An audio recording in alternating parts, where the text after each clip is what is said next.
اعوذ باللہ من الشیطان الرجیم بسم اللہ الرحمن الرحیم. ڈیئر اسٹوڈنٹ السلام علیکم. آج کی کلاس میں ہم سبق نمبر 6 لمحہ فکریہ پڑھیں گے. اس سبق کے مصنف ہے مشتاق احمد صدیقی جو 1960 میں پیدا ہوئے. مشتاق احمد کا مختصر سا تعارف کہ مشتاق احمد صدیقی 2 اگست 1960 کو صوبہ خیبر پختونخوا کے مردم خیز شہر ایوٹ آباد میں پیدا ہوئے. انسانوں کی پہچان کرنے والے، انسانیت کی پہچان کرنے والے، لوگوں کو پہچاننے والے شہر ایوٹ آباد میں پیدا ہوئے.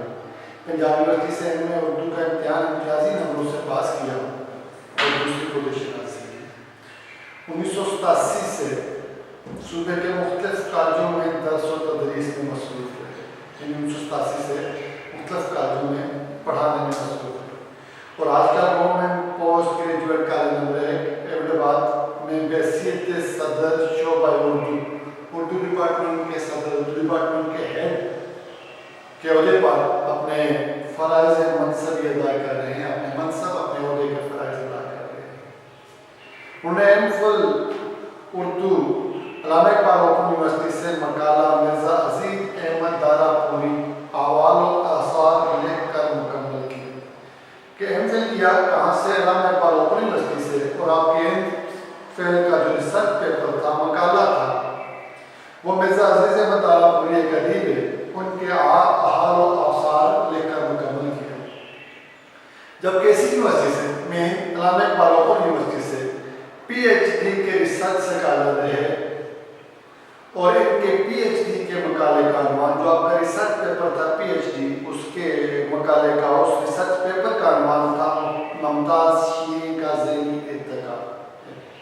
ان کا طبی رجحان ان طبیعت کے لحاظ سے تحقیق اور تنقید نگاری کی طرف رہا. آپ کا رجحان، آپ کا ذہنی رجحان طبیعت کے لحاظ سے تحقیق اور تنقید نگاری کی طرف رہا. ان کی نگارشات مختلف ادبی رسائل اور جرائد اور کالج میگزینز میں چھپتے رہے. نگارشات میں تحریر ادبی رسائل کے ادب کے عنوان پر رسالے نکالے جانے والے رسائل، جرائد جمع ہے جریدہ کی، میگزین رسالہ ہی کہہ سکتے ہیں، اور کالج کے جو اینول میگزین نکلتے ہیں ان میں چھپتے رہے.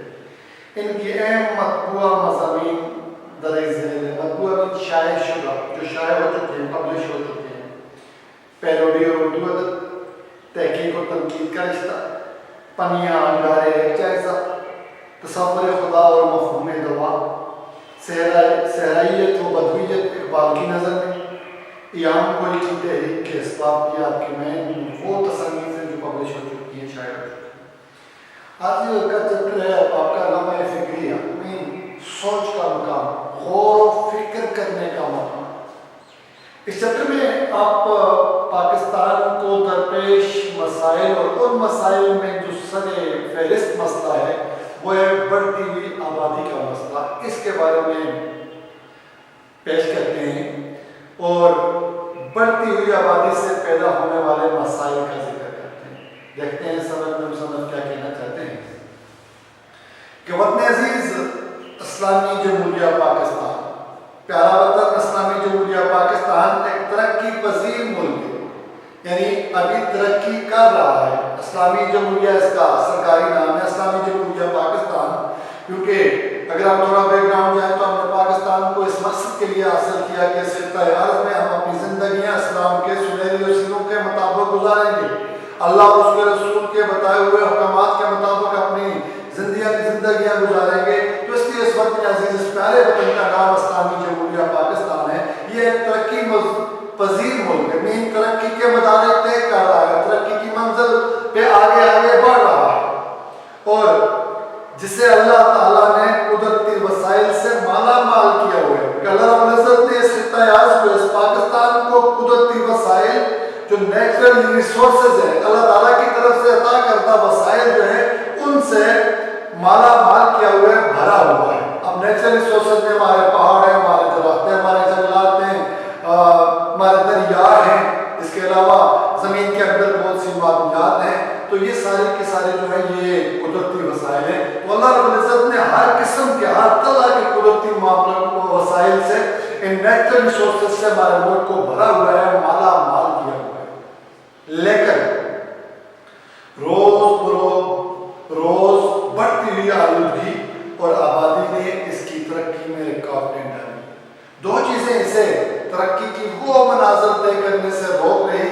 جو یہ حاصل کرنا چاہتا ہے وہ دو چیزیں ہیں. آلودگی کا مطلب گندگی, ناپاکی. تو آپ جانتے ہیں, سنتے ہیں, پڑھتے ہیں کہ 3 طرح کی آلودگی ہیں, فضائی, آبی اور خشکی کی بھری.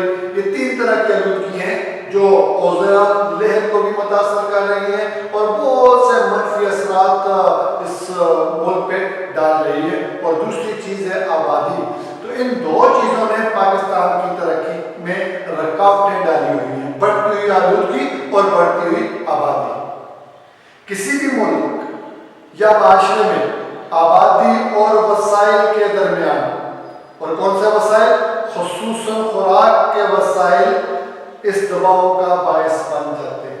کسی بھی ملک یا معاشرے میں آبادی اور وسائل کے درمیان وہ وسائل جو نیچرل ہیں یا آرٹیفیشل ہیں یا مصنوعی طور پہ جو وسائل ہمیں فراہم کی جاتے ہیں. مثلاً کہ ہمارے یہاں کسی چیز کی کمی ہے تو ہم پڑوسی ممالک سے, دوسرے ممالک سے اپنے ملک میں درآمد کر لیتے ہیں, منگوا لیتے ہیں, لیکن اس پہ بہت بڑا زر مبادلہ خرچ کرنا پڑتا ہے. تو کسی بھی ملک یا معاشرے, کسی سوسائٹی, کسی شہر میں آبادی اور وسائل کے درمیان, اور خاص طور پر خوراک کے وسائل, وہ اشیاء, وہ اجناس جو ہم کھانے پینے میں استعمال کرتے ہیں, اس دباؤ کا باعث بن جاتے ہیں. تو بڑھتی ہوئی آبادی سے سب سے پہلے جو چیز متاثر ہوتی ہے وہ ہماری خوراک کے وسائل, ہمارے کھانے پینے کی چیزیں متاثر ہوتی ہیں. اور پھر نقصان کیا ہوتا ہے کہ جس کے نتیجے میں عموماً معیار زندگی میں کمی واقع ہوتی ہے.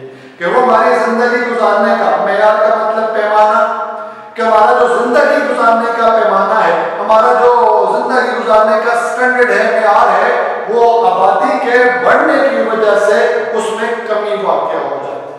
آبادی بڑھ جاتی ہے تو پہلے ہمیں, اگر آبادی مناسب ہے, کم ہے, اور ان دونوں میں توازن ہے, کس میں, خوراک کے وسائل میں اور آبادی میں, جتنی ہماری آبادی ہے اس کے مطابق ہمارے پاس خوراک کے وسائل موجود ہیں, تو پھر ہمارا معیار زندگی بلند ہوگا اور ان دونوں میں توازن ہوگا, ان دونوں میں برابری ہوگی. لیکن جب آبادی میں اضافہ ہوگا اور خوراک کے وسائل وہی رہیں گے, کھانے والے زیادہ ہوں گے, اور جو چیز, جو پیداوار ہے یا خوراک کے جو اجناس ہیں, جو خوراک کی جو چیزیں ہیں وہ کم ہوں گی, تو آٹومیٹکلی کیا ہوگا, معیار زندگی وہ نہیں رہے گا, معیار زندگی متاثر ہوگا. تو بڑھتی ہوئی آبادی نے جو پہلی چیز ہمارے جو متاثر کی وہ خوراک کے وسائل کو متاثر کیا, اور اس کا نقصان کیا ہوا کہ لوگوں کا معیار زندگی گزارنے کا جو معیار ہے, زندگی گزارنے کا جو پیمانہ ہے, اس میں کمی واقع ہوئی. اس کمی اور دباؤ کو کم کرنے کے لیے, کس کمی, خوراک کی کمی اور آبادی کے دباؤ, آبادی کے پریشر, آبادی کے بڑھنے کو دور کرنے کے لیے بلاخر انگلستان کے مشہور معیشت دان تھامس مالتھس نے نظریہ آبادی پیش کیا, جس کا تعلق آبادی میں کمی سے ہے. تھامس مالتھس 1766 میں پیدا ہوئے اور 1835 میں آپ کا انتقال ہوا. آپ نے دنیا میں اسی بڑھتی ہوئی آبادی کے پیش نظر پیدا ہونے والے مسائل کے نزدیک پر ایک نظریہ پیش کیا, اور اس نظریے کا تعلق یہ کہ آبادی کو کم سے کم کر دیا جائے. 1798 میں آپ نے ایک کتاب لکھی اور اس میں آپ نے مالتھس تھیوری آف پاپولیشن, مالتھس آبادی کا جو نظریہ تھا, تھیوری تھی, وہ پیش کیا. اور اس کا مقصد یہی تھا کہ جب ہم وسائل کو بڑھا نہیں سکتے تو ہمیں اپنی آبادی کو کنٹرول کرنا چاہیے, تاکہ وہی آبادی اپنے اندر موجود جو خوراک کے وسائل یا دیگر وسائل ہیں ان کو خوش اسلوبی کے ساتھ استعمال میں لائے اور مسائل جنم نہ لیں, مسائل پیدا نہ ہو. یہ تھامس مالتھس کا نظریہ تھا. مصنف کہتے ہیں کہ حالیہ دہائیوں میں, دہائی کہتے ہیں 10 سال, حالیہ دہائیوں میں یعنی 2001 سے لے کے 2010 تک ایک دہائی, 2011 سے لے کے 2020 تک دوسری دہائی. ٹھیک, اس طرح تھوڑا پیچھے چلے جائیں تو 1991 سے لے کے 2000 تک تیسری دہائی. حالیہ دہائیوں میں, گزشتہ دہائیوں میں, گزشتہ 20-30 سالوں میں,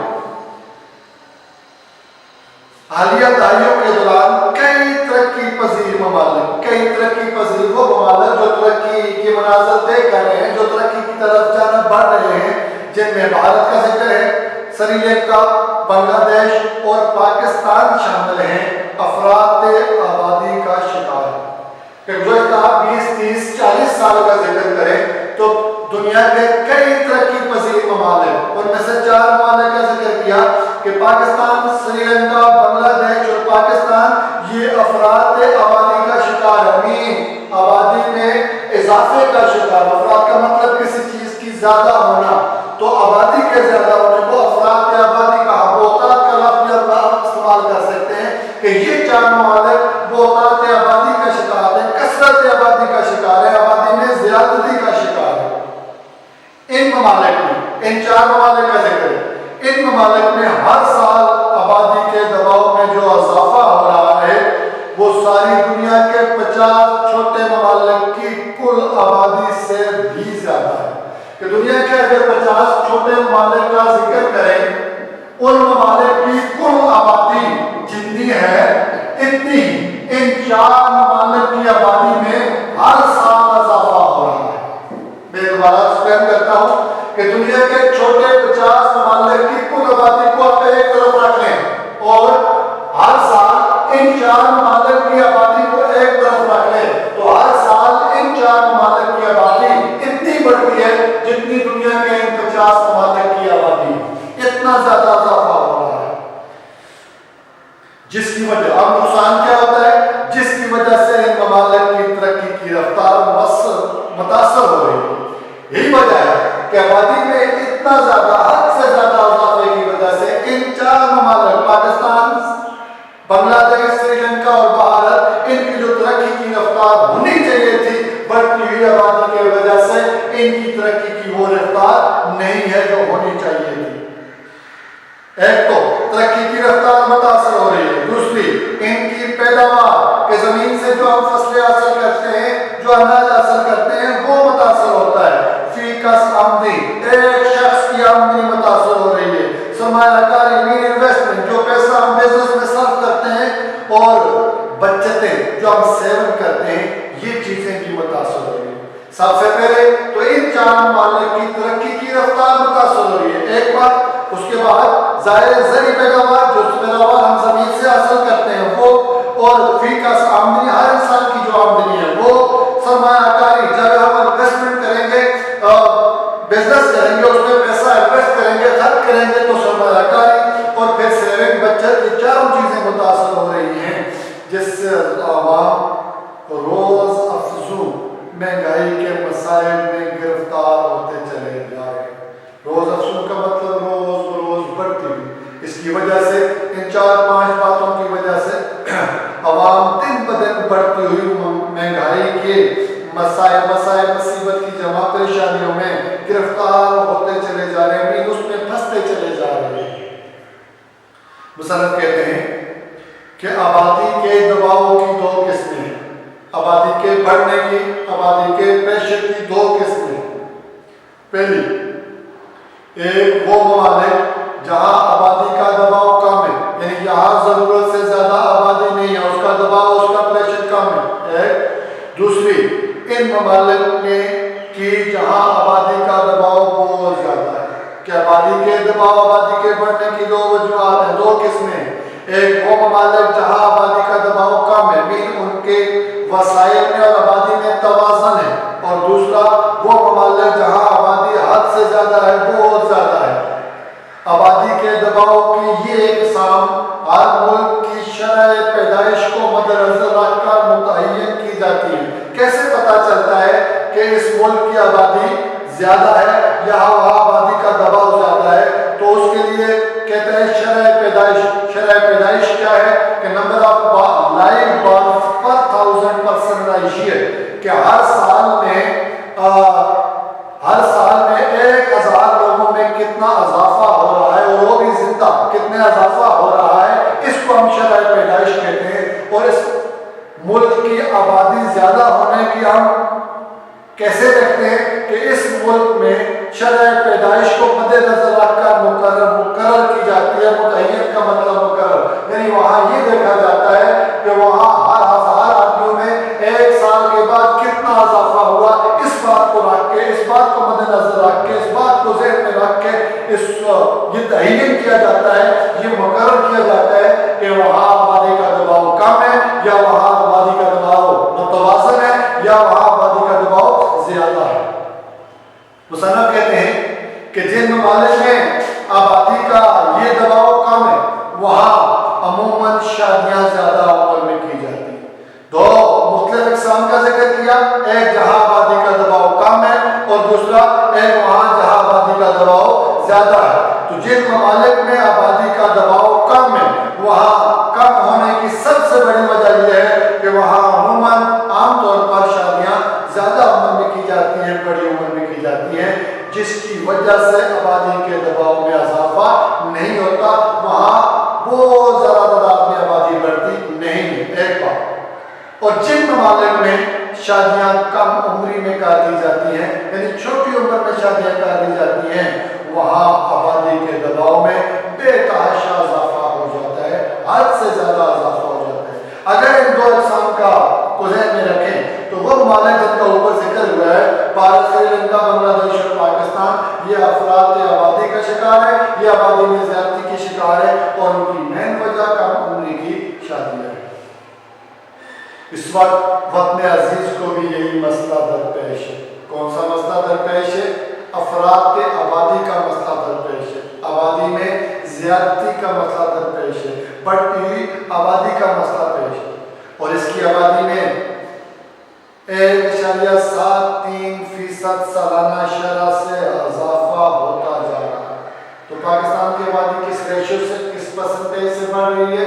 1.73 کی ریشو سے، یہ شرح سے بڑھ رہی ہے، جو کسی بھی ہمسایہ ملک میں بہت زیادہ ہے۔ کہ ہمارے اڑوس پڑوس میں جو ممالک ہیں، آپ بنگلہ دیش لے سکتے ہیں، ایران لے سکتے ہیں، انڈیا لے سکتے ہیں، چائنا لے سکتے ہیں، افغانستان، تو ہمارے جو پڑوسی ممالک ہیں، ان ممالک سے جو پیدائش کی شرح ہے وہ ان ممالک سے کہیں زیادہ ہے، جو کہ 1.73 ہے۔ اگر اس نے کمی نہ کی گئی، کس میں کہ پاکستان میں شرح پیدائش کو کم نہ کیا گیا، اس میں کمی نہ کی گئی، تو آئندہ 37 سالوں میں آبادی دگنا ہو جائے گی۔ کہ اگر یہی ریشو سے یہ آبادی بڑھتی چلی گئی تو آئندہ 37 سالوں میں ہماری آبادی دگنا ہو جائے گی۔ یعنی اس وقت ہم 2020 میں ہیں، اس وقت ہم 2020 میں اگر 37 سال اس میں پلس کر دیا جائے تو یہ 2057 ہو جائے گا۔ 2057 میں ہماری آبادی، اس وقت اگر ہماری آبادی 22 کروڑ ہے تو یہ 2057 میں یہ 44 کروڑ ہو جائے گی۔ اگر اس میں کمی نہ کی جائے، اس شرح پیدائش کو نارمل نہ کیا جائے، اس کو ایک متوازن نہ کیا جائے، تو یہ آبادی آئندہ 37 سالوں میں دگنا ہو جائے گی، اور یہ 2050 تک 349 ملین تک پہنچ جائے گی، یعنی 34 کروڑ 90 لاکھ تک پہنچ جائے گی 2050 تک، اور دگنا والی بات ہم نے 2057 تک۔ جبکہ دنیا کے ترقی یافتہ ممالک کی اوسط شرح آبادی 0.1% ہے، کہاں 0.1% اور کہاں 1.73%، تو دنیا کے ترقی یافتہ ممالک کی شرح جو پیدائش ہے اوسط وہ 0.1% ہے، جبکہ ہماری شرح پیدائش 1.73% ہے، جو دنیا میں سب سے زیادہ ہے۔ وطن عزیز کی آبادی کا اس طرح بڑھنا میں 1.73 کی ریشو سے بڑھنا، وطن عزیز کی آبادی کا اس طرح بڑھنا میں اس رفتار سے بڑھنا، اس کے دباؤ میں اضافہ ہونا ایک لمحہ فکری ہے، اور آبادی کے اس حجم میں، آبادی کے اس دباؤ میں اس تیزی کے ساتھ اضافہ ہونا، یہ ایک سوچ کا مقام ہے، یہ غور و فکر کرنے کا مقام ہے کہ ہمیں اس پہ، ان فگرز پہ، ان اسباب پہ، ان مسائل پہ غور کرنا چاہیے کہ جتنے بھی مسائل پیدا ہو رہے ہیں یہ بڑھتی ہوئی آبادی کی وجہ سے ہو رہے ہیں، اس لیے ہمیں اس پہ غور و فکر کرنا چاہیے، اور جس سے آگاہی ہر ذمہ دار شہری کا فرض ہے، کس سے؟ ان مسائل سے آگاہی، کہ اگر ہماری آبادی اسی پرسنٹیج سے بڑھتی رہی، اسی شرح، اسی ریشو سے بڑھتی رہی، تو پیدا ہونے والے مسائل سے واقف کرنے کے لیے ہر شہری کو اس کا آگاہی، اس سے واقف ہونا ہر ذمہ دار شہری کا فرض ہے کہ پاکستان کے اندر ہر شہری اپنے فرائض کو، اپنی ذمہ داریوں کو، اپنے حقوق کو سمجھتا ہے. اس لیے ہر ذمہ دار شہری ہونے کے ناطے ہمیں اس لمحہ فکریہ سے ہمیں غور و فکر کرنا چاہیے، ان مسائل سے واقف ہونا چاہیے. اس دباؤ کی کمی میں ملکی اور انفرادی سطح پر کوششیں وقت کی اہم ضرورت ہے کہ کیا کرنا چاہیے کہ اس دباؤ میں، آبادی کے اس دباؤ میں کمی کرنے کے لیے ہمیں قومی سطح پر بھی کوشش کرنا چاہیے، یعنی ہمیں حکومت کو بھی کوشش کرنی چاہیے، اور انفرادی طور پر انڈیویجولی ایک فرد کی حیثیت سے بھی ہمیں کوشش کرنی چاہیے کہ اگر ہم آبادی کو کنٹرول کریں گے تو لا محالہ ہم اپنے ملک کو بہت سے مسائل سے بچانے میں اپنا کردار ادا کریں گے. مصنف کہتے ہیں کہ تخلیق آدم کے بعد نسل انسانی تیزی سے پھیلنی شروع ہوئی، کہ آدم علیہ السلام کی تخلیق کے بعد نسل آدم بہت تیزی سے پھیلنی شروع ہوئی. تاریخ میں آتا ہے، اس میں آتا ہے کہ آدم علیہ السلام کے ہوا کے ہاں ایک بیٹا اور ایک بیٹی صبح پیدا ہوتے، اور ایک بیٹا اور بیٹی شام کو پیدا ہوتے. صبح والی بیٹی اور شام والے بیٹے، صبح والے بیٹے اور شام والی بیٹی کی شادی آپس میں کر دی جاتی اور یہ شام تک جوان ہو جاتے. تو اس لیے اس طرح یہ آبادی دن بدن بہت تیزی کے ساتھ پھیلنی شروع ہوئی، اور یہ افراد، یہ نفوس سینکڑوں سے لاکھوں، آبادی سینکڑوں سے، 100 سے لاکھوں میں، اور لاکھوں سے کروڑوں میں، اور کروڑوں سے اربوں تک جا پہنچی. آغاز میں اس میں اضافے کی رفتار کم تھی. آغاز میں کے شروع میں آبادی میں اضافے کی رفتار کم تھی، کیونکہ آبادی میں اضافے کا سبب بننے والے افراد کم تھے. لیکن گزشتہ 2-3 صدیوں کے دوران، 20ویں 19ویں اور 18ویں صدی کا ذکر کر رہا ہے، گزشتہ 2-3 صدیوں کے دوران اس میں بہت تیزی سے اضافہ ہوا، بہت تیزی کے ساتھ یہ آبادی بڑھی. اس طرح ضروریات زندگی میں بھی اضافہ ہوا. ظاہر ہے جتنے زیادہ لوگ ہوں گے ان کو زندگی گزارنے کے لیے ضروریات کی ضرورت ہوگی، وہ بھی ان میں بھی اضافہ ہوگا. رہائش اور خوراک کے مسائل نے جنم لیا. لوگوں کو رہنے کے لیے اور کھانے پینے کے جو وسائل تھے وہ کم پڑ گئے، اس لیے مسائل نے جنم لیا. لا محالہ قدرتی وسائل پر بھی بوجھ پڑ گیا، اور بلا شبہ جو ہمارے پاس نیچرل ریسورسز تھی، جو قدرتی وسائل تھے، ان پر بھی دباؤ پڑ گیا کہ ان کو استعمال کرنے والے لوگوں کی تعداد میں بہت زیادہ اضافہ ہو گیا. پھر درختوں کے بے تحاشا کٹاؤ سے جنگل سکڑ گئے. ظاہر ہے ان لوگوں کی ضروریات، رہائش کی ضروریات یا کھانے پینے کی ضروریات پوری کرنے کے لیے، گھر میں ایندھن کے طور پر لکڑی استعمال کرنے کے لیے جنگلوں کو بہت بے دردی کے ساتھ کاٹا گیا، اور وہ ایریا، وہ رقبے جو وسیع اور نئی جنگلات پر پھیلے ہوئے تھے وہ کم ہو گئے. قصبوں اور شہروں پر بڑھتی ہوئی آبادی کے دباؤ سے زرخیز زرعی زمینوں پر مکانات، کارخانے اور فیکٹریاں بن گئی. ظاہر ہے ان لوگوں کی رہائش کے مسائل کو حل کرنے کے لیے گاؤں سے تھوڑا بڑا ہوتا ہے قصبہ، قصبوں میں اور شہروں کے لوگ گاؤں سے قصبوں اور شہروں کی طرف متوجہ ہوئے، وہاں پہ مائگریٹ ہوئے وسائل کو زیادہ حاصل کرنے کے لیے. یہاں جب آبادی کا دباؤ بڑھا تو وہ زرخیز زمینیں جو ہماری پیداوار میں، جو ہمیں اچھی خاصی پیداوار دیتی تھی، وہاں مکانات، کارخانے اور فیکٹریاں بن گئی. اس طرح زرعی زمین کی کمی نے، وہ زرعی زمین جہاں سے ہم اچھی خاصی پیداوار حاصل کرتے تھے، اس میں کمی پڑ گئی، اور اس کمی نے وطن عزیز کو مزید وسائل کی کمی کا شکار بنا دیا ہے. کہ پہلے ہمارے پاس نیچرل ریسورسز تو وافر تھی، لیکن اب نیچرل ریسورسز کو ہم آخر راستہ کم کر رہے ہیں، جنگلات کم ہو رہے ہیں، زرعی زمین کم ہو رہی ہے، تو اس کی وجہ سے ہم مزید وسائل کی کمی کا شکار ہو گئے. آج کے لیے اتنا کافی. شکریہ.